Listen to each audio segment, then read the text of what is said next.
ఆకలి తీర్చుకునేందుకే చంద్రబాబు పవన్ కూటమిగా ఏర్పడ్డారని ముద్రగడ పద్మనాభం విమర్శించారు. సీఎం జగన్ ప్రవేశపెట్టిన సంక్షేమ పథకాలు పేదవారికి ఊపిరినిస్తున్నాయని తెలిపారు.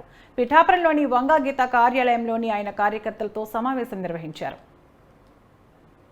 జగన్మోహన్ రెడ్డి గారు నన్ను వాడుకుని వదిలేస్తారు, నేను పవన్ గారి పార్టీ జనసేన పార్టీ అని చెప్పేసి నా కూతురు చేత చిన్న వీడియో రిలీజ్ చేశాను. అయ్యా నా కూతురు నా ప్రాపర్టీ కాదండి, పెళ్లి అవ్వనంత వరకు నా ప్రాపర్టీ, పెళ్లి అయిన తర్వాత అంతవరకు ప్రాపర్టీ. కొడుకైతే సొంత పార్టీ,